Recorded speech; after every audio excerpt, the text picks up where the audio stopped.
Děkuju. Já se dostanu konečně k tomu pay gapu, o který tady šlo. Protože to další téma, teď jsem přeskočila moc rychle, je trh práce, pay gap, kvóty a to konečně to uklízení.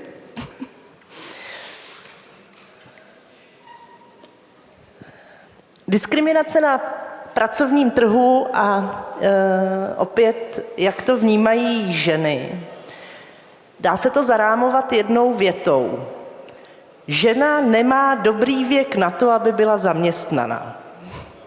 Když je mladá, tak se čeká, že půjde na mateřskou dovolenou. To znamená, bude mít děti. Pokud jste mladá, bezdětná, svobodná a jdete se zajímat o zaměstnání, tak zaměstnavateli, a já jsem také zaměstnavatel, takže to mohu potvrdit, běží hlavou, jak dlouho mi tady v té práci vydrží. Pak má ty děti a přijde druhá bariéra a to, že děti bývají občas nemocné. A když jsou děti nemocné, tak v drtivé většině jdou na ošetřovačku, takzvanou zase ženy. No a když už děti odrostou, už to máte všechno za sebou a myslíte si, že svět bude jenom samé jako růžová zahrada, tak už jste zase moc stará na tom pracovním trhu. Je vám třeba 45 nebo 50 a někde vám řeknou, no, vy chcete dělat tuhle práci, ale na to jste moc jako vzdělaná, překvalifikovaná, to my nepotřebujeme. Někde vám řeknou, že si to ještě rozmyslí a dopadne to vlastně ale taky špatně. A to se samozřejmě netýká, ta diskriminace v tom vyšším věku se netýká jenom žen, týká se to trochu všech, i když si myslím, že demografické okolnosti nás dovedou k tomu, že generace 50+ bude vítána zaměstnavateli, protože zaměstnavatelům ani nic jiného nezbyde. No a potom vlastně všemi těmi fázemi věkovými, kterými ta žena projde takhle v těch zaměstnáních, tak se ještě prolíná ta platová nerovnost a to, že ženy si uvědomují, že nemají tak vysoký plat jako muži a nejenom plat, ale potom následně i v tom seniorském věku ten důchod. Vlastně je možná dobré si uvědomit, že ty rozdíly v rámci toho pracovního trhu jsou viditelné už v takových dvou zásadních kategoriích. Jenom 10% žen je v nějakých vedoucích funkcích, u mužů je to minimálně dvojnásobek a co je možná ještě více jako k diskuzi a k debatě a k zamyšlení je, že mezi ženami je velké procento takzvaně ekonomicky neaktivních. A do toho budu počítat nejenom ženy na mateřské, rodičovské, ale i ty, které jsou třeba v důchodu a už si k tomu nepřivydělávají.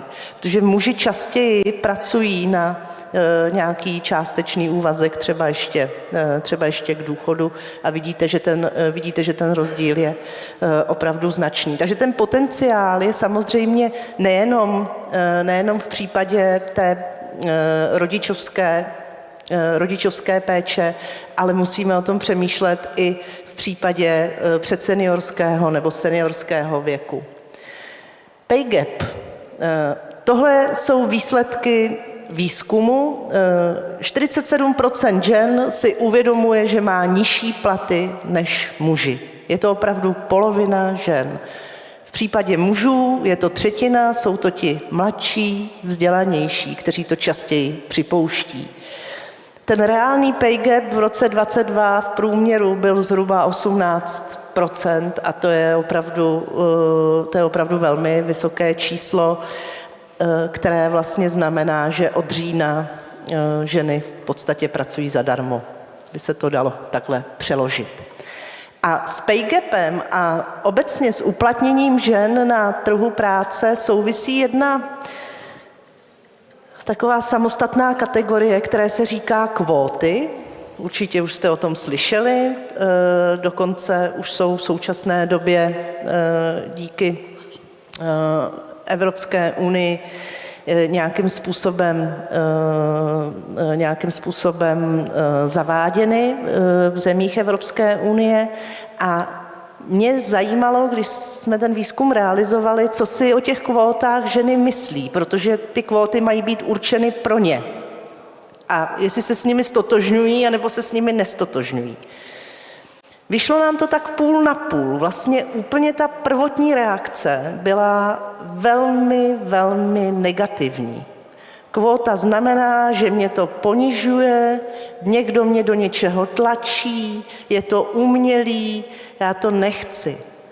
Když jsme o tom debatovali trošku déle a začali jsme si říkat různé argumenty, tak zkuste si to představit, co by to přece jenom mohlo znamenat, tak jsme vymysleli, co by to vlastně mohlo přinést, anebo proč je to dobré. Ta první věc je, že ono to jinak dneska se nedá zařídit, možná. Prostě jiný způsob nefunguje. A když něco nefunguje, tak je potřeba to dělat jinak, třeba na nějaký přechodný období.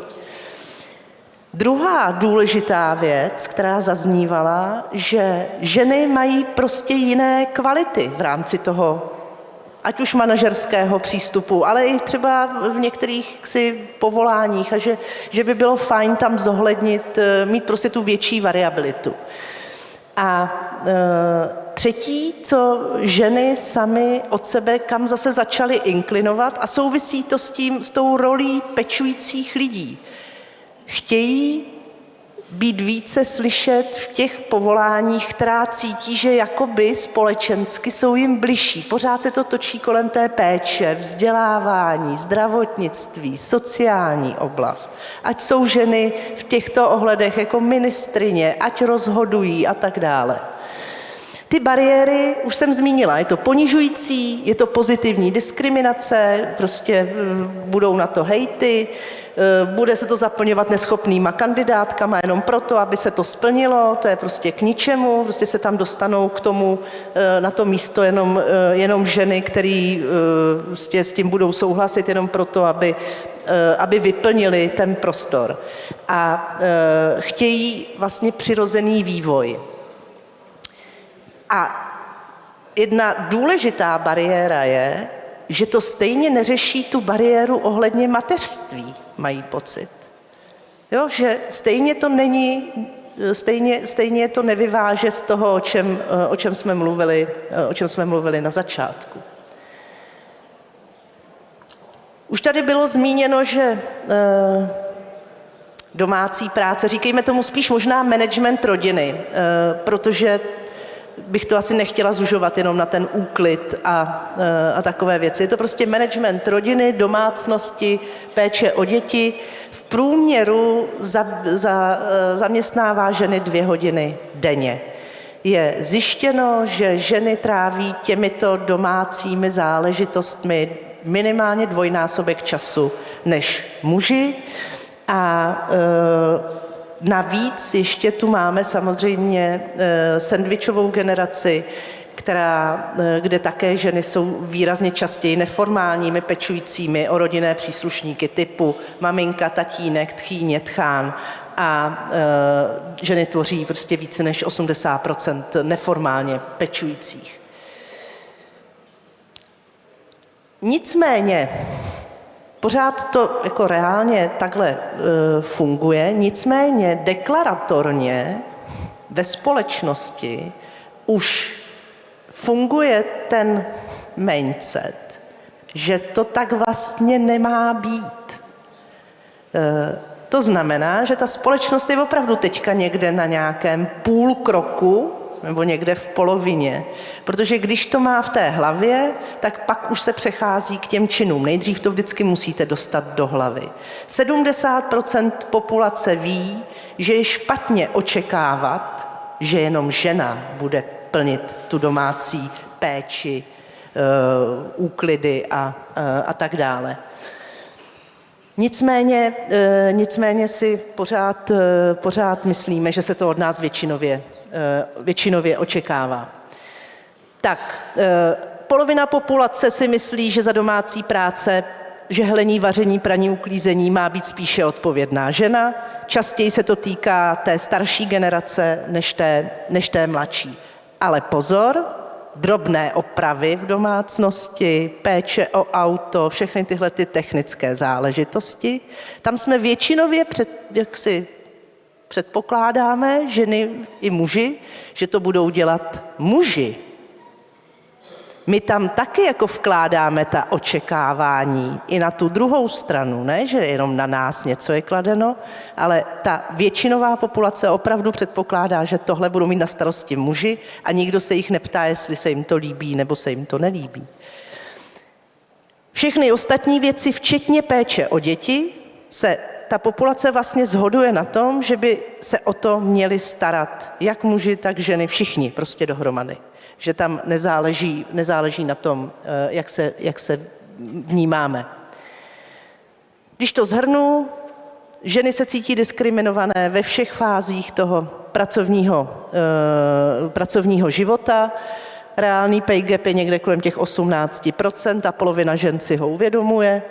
A druhá směna je stále z větší části jako tou reálně žitou, ale v hlavách lidí už se to posouvá, že by to očekávání takové být nemělo.